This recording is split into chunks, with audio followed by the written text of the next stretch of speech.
뉴스의 깊이를 더하는 시간 뉴스 더하기 박연선입니다. 제가 지금 들고 있는 건 청약통장입니다. 주택청약제도는 이 청약통장에 가입해 가입 기간이나 예치금과 같이 일정 조건을 충족한 청약자에게 신축 아파트 분양을 신청할 수 있도록 하는 제도죠. 만약 청약에 당첨되면 아파트를 구매할 수 있는 권리를 부여받게 되는데 국내에서 새롭게 공급되는 모든 아파트는 바로 이 주택청약을 통해서 모집하고 있습니다.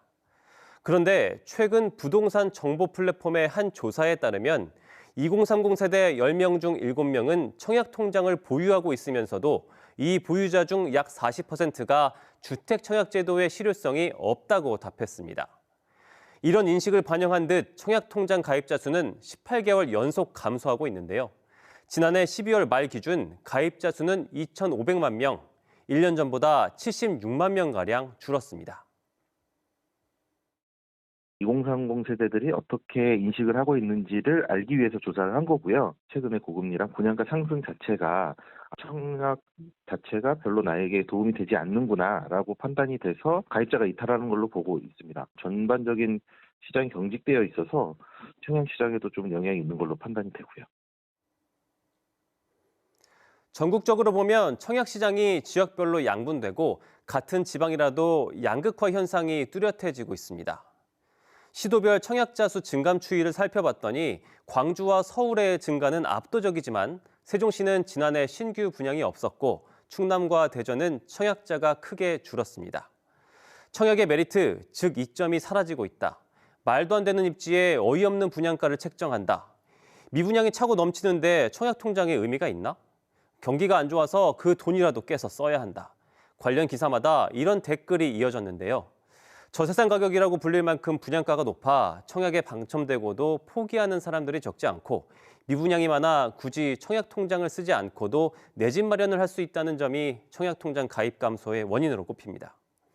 실제로 주택도시보증공사가 발표한 지난달 말 기준 민간아파트 분양가격 동향을 보면 전국 민간아파트 3.3제곱미터당 평균 분양 가격은 1,736만 원으로 10개월 연속 상승했습니다.